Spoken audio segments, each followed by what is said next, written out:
नमस्कार, बहुत स्वागत है आप सभी का। आपके साथ मैं हूं नलिनी पांडे। अमेरिका से ईरान की बातचीत होगी या फिर नहीं होगी, डील होगी या फिर नहीं हो पाएगी, ये वो सवाल है जो पूरी दुनिया के मन में है इस वक्त। और इसी पर बातचीत करने के लिए मेरे सहयोगी मयंक मिश्रा मेरे साथ जुड़ गए हैं। मयंक, मेरा पहला सवाल यही है कि क्या बातचीत हो पाएगी? आपको लग रहा है कि डिप्लोमेसी से बातचीत बनती नजर आ रही है? देखिए नलिनी, ये वो सवाल है जो इस समय पूरी दुनिया पूछ रही है।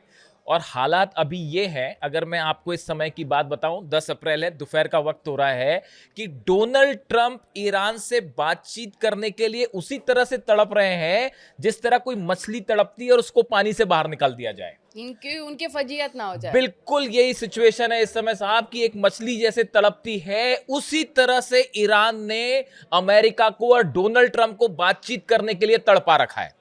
और पिछले अगर आप 3 घंटे की बात करें तो जो हालात हैं, देखिए, ईरान के डेलीगेशन को कायदे से अब तक जो है इस्लामाबाद पहुंच जाना चाहिए था, लेकिन ईरान ने जाने से मना कर दिया। अभी जो फार्स न्यूज के हिसाब से के हवाले से जो खबरें इस वक्त आ रही हैं, हो सकता है, देखिए, सिचुएशन बदल रही है पल पल, कुछ घंटे बाद पलट सकती है सिचुएशन, लेकिन अभी जो सोर्सेज कह रहे हैं, खासतौर पर फार्स न्यूज के, कि ईरान ने फिलहाल इस्लामाबाद जाने से मना कर दिया है। और उस ईरान ने शर्त यह रख दी है, जब तक आप लेबनान पर हमले नहीं रोकेंगे, इजराइल नेतन्याहू जब तक लेबनान पर पूरी तरह से हमले नहीं रोकेगा, हम किसी तरह की बातचीत नहीं करेंगे। यह शर्त रख दी है ईरान ने। अब देखिए, इसके पहले एक बड़ा फोन का खेल चला है पिछले 24 घंटे में। अब मैं आपको बताऊं, देखिए, ये ईरान की तरफ से ये बयान, मतलब इस तरह का स्टैंड सामने आया है।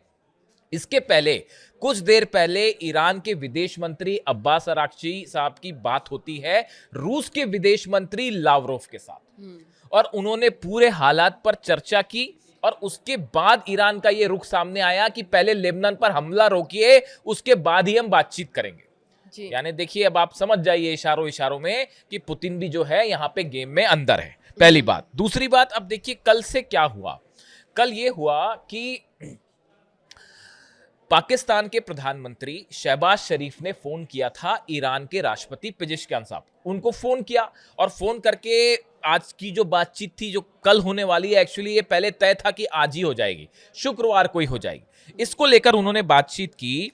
तो ईरान की तरफ से पहले ही ये बात कह दी गई थी कि भाई देखिए, ऐसा है, जब तक लेबनान पर हमले हो रहे हैं तब तक हम किसी तरह की बातचीत नहीं करेंगे।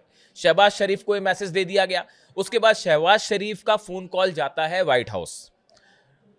डोनाल्ड ट्रंप को इस बात की जानकारी दे दी गई कि देखिए, ईरान का कहना ऐसा है कि लेबनान हमारा साथी है, हिजबुल्लाह हमारा साथी है, और वो पूरी जंग में हमारे साथ खड़ा हुआ है, हम उसका साथ नहीं छोड़ेंगे।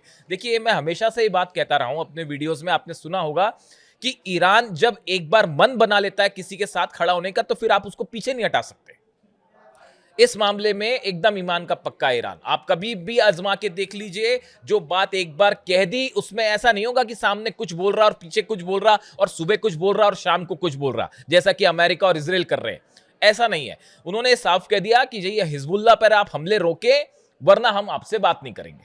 यह बात डोनाल्ड ट्रंप को बताई गई। डोनाल्ड ट्रंप का फोन गया नेतन्याहू के पास और कहा गया कि भाई ऐसा है, देखिए, बड़ी भयंकर बेइज्जती हो जाएगी, ईरान तो बात करने के लिए तैयार नहीं है, आप जो है लेबनान से बात करिए।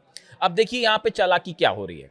नेतन्याहू की तरफ से बात आई, बयान आया कि मैंने अपने कैबिनेट को आदेश दे दिए हैं कि हम लेबनान से बातचीत करेंगे। बातचीत किससे करेंगे? हिजबुल्लाह से नहीं करेंगे, हम बातचीत लेबनान से करेंगे। यहां पे देखिए, आप चालाकी समझिए कि जो है नेतन्याहू का बयान कि हम लेबनान से बात करेंगे, हिजबुल्लाह से बात नहीं हो रही। ना ही वो ये कह रहे हैं कि हम हिजबुल्लाह पर हमले नहीं रोकेंगे, हम लेबनान से बात करेंगे, लेकिन हिजबुल्लाह पर हमले जारी रहेंगे। अरे भाई, आपने क्या ईरान को क्या समझ रखा है? ये जो है ना, इसीलिए किसी ने कहा मुझसे कि डोनाल्ड ट्रंप और नेतन्याहू विदेश नीति के जिस स्कूल में पढ़ते थे ना, वो ईरान के विदेश मंत्री उस स्कूल के प्रिंसिपल हैं, ऐसा कहा जाता है। समझे आप? मतलब इस तरह की बातें कही जाती है सोशल मीडिया में कि जिस विदेश नीति के स्कूल से डोनाल्ड ट्रंप और नेतन्याहू पढ़ के निकले होंगे ना, ईरान के विदेश मंत्री जो है ना, उसके प्रिंसिपल है, प्रिंसिपल। ऐसी नहीं पसंद करता मैं उनको। खैर, देखिए, आगे क्या होगा ये जनता जानना चाहती है कि बातचीत होगी तो क्या होगा, और अगर बातचीत फेल हो जाती है तो क्या होगा। देखिए, इसके ये समझने के पहले थोड़ी सी बात और करेंगे हम। देखिए, हुआ ये कि अब ये मैसेज दे दिया गया, डोनल्ड वहां पे नेतन्याहू ने जो है इस तरह का बयान दे दिया। लेकिन अब हुआ ये कि इस प्रोसेस के बीच में जब तक ये फोन की बातचीत चलती रही, ईरान फोन हुआ, व्हाइट हाउस फोन हुआ, इस बीच में हिजबुल्लाह की तरफ से 50 रॉकेट दागे जा चुके थे इजराइल के ऊपर और 7 बैलिस्टिक मिसाइल भी दाग दी गई। समझ रहे हो आप? जितनी देर में फोन का खेल चलता रहा उतनी देर में हिजबुल्लाह ने 50 रॉकेट दाग दिए और वो 50 रॉकेट और 7 बैलिस्टिक मिसाइल भी दाग दी साहब। तो अब वो जो है वो तेल अवीव को भी हिट कर रही है, वो हाइफा को भी हिट कर रही है और वो अशदोद को भी हिट कर रही है। और हालात ये है कि अब वो हिजबुल्लाह की भी मिसाइल रोकना मुश्किल हो रहा है क्योंकि डिफेंस कमजोर हो चुका है इजराइल का। तो अब जब हिजबुल्लाह ने हमला कर दिया तो फिर उसके बाद अगर इजराइल उसके बाद अटैक ना करता तो फिर तो ये मैसेज चला जाता कि साहब ये ईरान से तो हारे हारे, अब ये हिजबुल्लाह से भी हार गए, ये लेबनान से भी पिट रहे हैं, इस तरह का संदेश चला जाता। तो भाई इजराइल को हमला करना जरूरी था। तो फिर इजराइल ने जो है हिजबुल्लाह के ठिकानों पर हमले शुरू कर दिए। अब हुआ यह कि जब इजराइल ने हमले फिर से किए और देखिए कई शहरों में, लेबनान में कल हमने देखा कि जिस तरह से जो है चंद मिनटों के अंदर ही 300 लोगों की मौत हुई लेबनान में।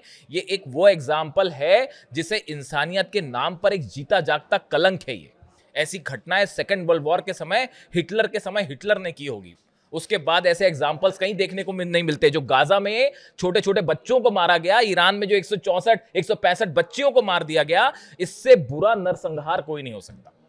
खैर, तो अब वो जो हमले हुए, इजराइल ने हमला किया, इजराइल ने हमला कर दिया तो ईरान ने फिर अपना स्टैंड क्लियर कर दिया कि साहब हम बातचीत ही नहीं करेंगे जब तक पहले आप इस हमले को रोकिए।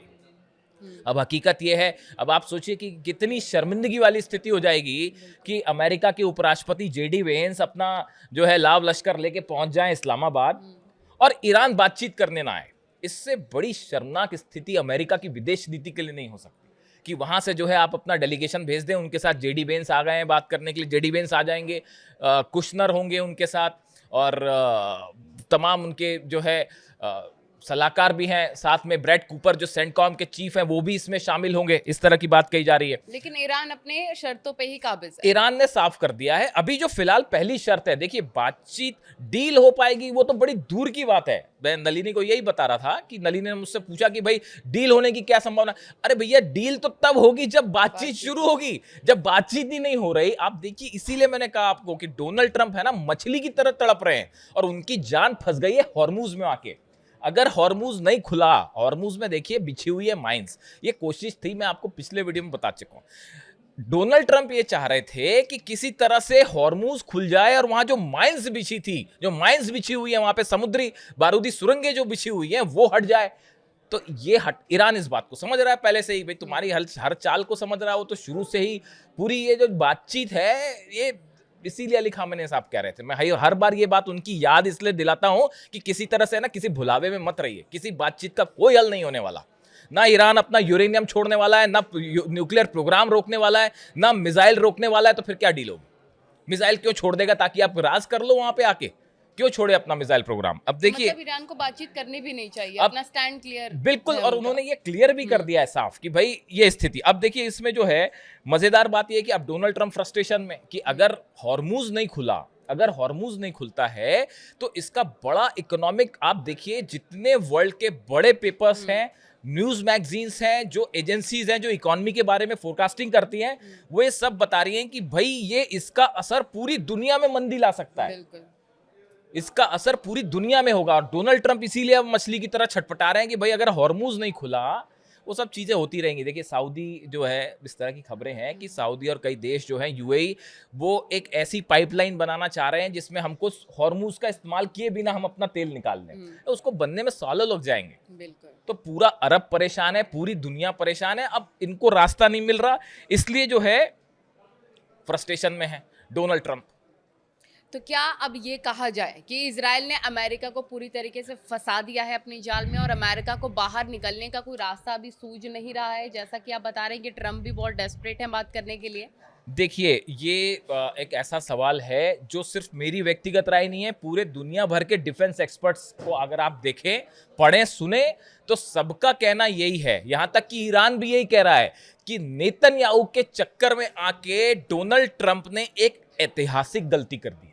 हिस्टोरिकल मिस्टेक है ये डोनाल्ड ट्रंप की और अमेरिका की। और अगर आप मेरी व्यक्तिगत राय जाने, इसके परिणाम अमेरिका को सदियों तक, कई पीढ़ियों तक भुगतने पड़ेंगे। मैं हर बात को साफ नहीं कहना चाह रहा, लेकिन आप समझिए इस बात को, सुप्रीम लीडर को निशाना बनाना इतिहास की सबसे बड़ी गलती साबित होगी और इसके लिए ईरान की सेना कभी माफ नहीं करेगी।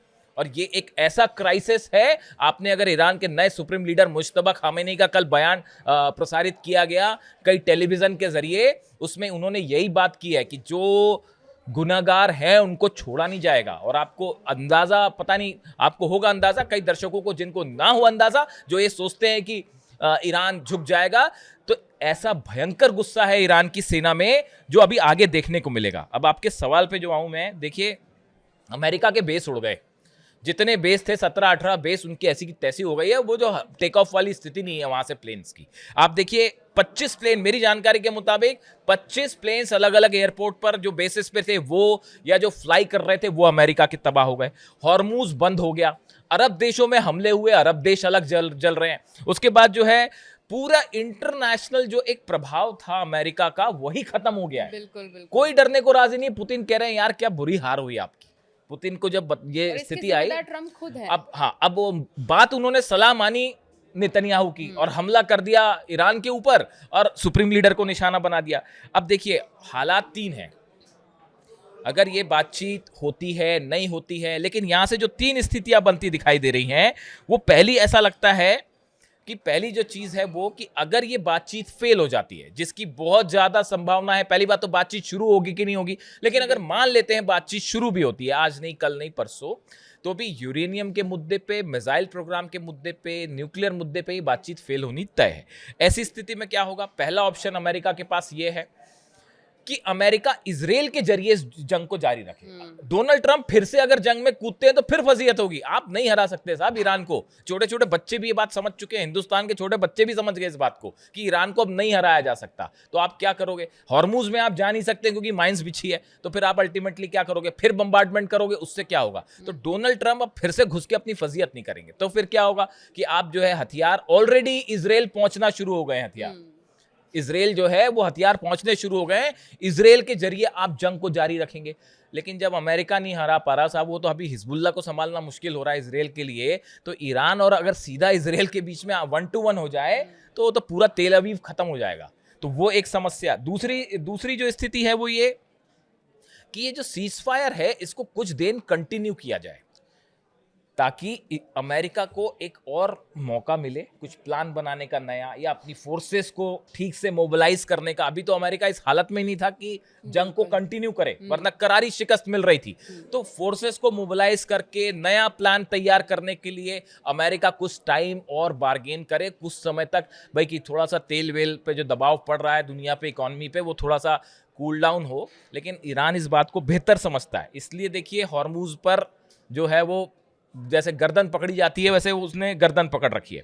अब देखिए इसी बीच जो है एक नई खबर और ये है कि अब्बास अराक्ची का बयान आया है, एक्स पर उन्होंने लिखा है that Netanyahu's criminal trial resumes within days, adding the region wide ceasefire would hasten his jailing. उन्होंने ये कहा कि साहब अब तो नेतन्याहू के खिलाफ जो है जो केसेस शुरू होने वाले हैं इजराइल में, तो नेतन्याहू चाह रहे हैं कि जंग जितनी लंबी खींचे तो किसी तरह मेरे खिलाफ जो तमाम आरोप लगे हैं वो बच जाए और मेरी गर्दन बचे। तो वो इसीलिए जो है इस जंग को और लंबा खींचना चाह रहे हैं। और अब्बास अराक्ची का, ईरान का कहना ऐसा है कि हम पूरी कोशिश करेंगे कि नेतन्याहू को उनको किए की जो है सजा मिले, सत्ता भी जाएगी उनकी और जेल भी जाएंगे। तो वो उस तरह की कोशिश भी चल रही है। अब देखिए सवाल जो है कुल मिला के ये स्थिति है कि बातचीत शुरू हो पाती है? हाँ, बातचीत शुरू होगी नहीं, इसका हाँ इस पे रात तक इंतजार करना पड़ेगा, क्योंकि इसमें अभी कई बार यू टर्न्स आ सकते हैं। लेकिन एक बात तय है, जो मेरी व्यक्तिगत सोच है, कि बातचीत हो भले हो, बातचीत ना हो तो कोई बात ही नहीं है, लेकिन अगर बातचीत होती भी है तो कम से कम यहाँ डील तो नहीं होने जा रही। ईरान का स्टैंड क्लियर है। क्योंकि यहाँ सबसे खूबसूरत बात नलिनी ये है, या सबसे खूबसूरत कहें या सबसे अफसोसनाक बात कहें, कि किसी को किसी पे भरोसा ही नहीं है। अमेरिका को ईरान पर भरोसा नहीं है, ईरान को अमेरिका पर भरोसा नहीं है। अब तो हालात ये हैं कि ट्रंप को भी नेतन्याहू पर भरोसा नहीं रहा, ये भी हालात पैदा हो गए। नेतन्याहू को ईरान पर भरोसा नहीं है, ईरान को जो है वो इजराइल पर भरोसा नहीं है, पाकिस्तान को इजराइल पर भरोसा नहीं है, इजराइल को पाकिस्तान पर। वो आपने देखा आज जो हुआ कि ख्वाजा आसिफ जो है पाकिस्तान के रक्षा मंत्री, उन्होंने इजराइल को कैंसर कह दिया। उसके बाद जो घमासान मचा, फिर वो पोस्ट वापस हटाई गई। हालांकि इसमें मेरी थोड़ी सी अलग राय है, कई लोगों ने इसको इसी रूप पे लिया, लेकिन देखिए कई चीजें ऐसी होती है ना जो पर्दे सामने कुछ और होती है, पर्दे के तो पीछे आप कुछ। इसे कैसे देखते आप, हैं? हाँ, ये बड़ी इंटरेस्टिंग बात है। आप देखिए जरा कॉमन सेंस लगाइए इस बात का कि एक बातचीत हो रही है जिसको ईरान को मनाने की हर संभव कोशिश हो रही है, उस समय ऐसी बयानबाजी। ऐसा बयान देके वहां रायता फैलाने का काम कोई क्यों करेगा? क्या पर्दे के पीछे यह कोशिश थी कि इजराइल के खिलाफ इस तरह का बयान देकर ईरान को खुश करने की कोशिश की जाए, ईरान को टेबल पे डालने की कोशिश की जाए? बातचीत के रास्ते समझिए, खुले। हाँ, कि ईरान को किसी तरह से जो है खुश किया जाए, मनाया जाए कि भाई आइए और टेबल पे कम से कम आ जाइए, जो डोनाल्ड ट्रंप चाह रहे हैं। क्या ये बयान इस मकसद से दिया गया? देखिए उसके बाद उन्होंने पोस्ट हटाया और इजराइल की तरफ से बयान आया, यानी आज सुबह की जो हेडलाइंस थी सब जगह वो यही चलती रही कि पाकिस्तान ने जो है इजराइल को कैंसर कहा। हालांकि ये बात तो नॉर्थ कोरिया किम जोंग भी ये कह चुके हैं कि इजराइल जो है वह कैंसर की तरह है। तो अब देखिए ये कहने का मतलब ये है कुल मिला के कि इस पूरी बातचीत में हर कदम पर धोखा है, हर कदम पर जो आदमी शख्स कह रहा है उसके मन की भावना कुछ और है, लेकिन कमान ईरान की सेना के हाथ में है और जो गाइडेंस दे के अली खामने साहब गए हैं उससे ना ईरान की सेना हटने वाली है, ना मुश्तबा खामनी हटने वाले हैं। और जो बात मैंने आपको कही वो याद रखिएगा कि जिस स्कूल में डोनाल्ड ट्रंप और नेतन्याहू पढ़े होंगे विदेश नीति, उसके प्रिंसिपल हैं ईरान के विदेश मंत्री। तो बातचीत होगी नहीं होगी, डील तो कैंसिल, डील तो नहीं हो पा रही, और क्या मामला फिर जंग की तरफ बढ़ेगा, थोड़ा सा इंतजार कीजिए। बिल्कुल, और ईरान को फिलहाल अपना स्टैंड क्लियर ही रखना है और ना ही हम देखना होगा, महत्वपूर्ण होगा आपको भी कि बातचीत हो पाती है या फिर नहीं। इसके लिए हमें थोड़ा सा इंतजार करना होगा। हर अपडेट न्यूज़ 18 आप तक पहुंचाएगा, आप हमारे साथ ज़रूर जुड़े रहिए। आज की वीडियो में बस इतना ही, धन्यवाद। Thank you.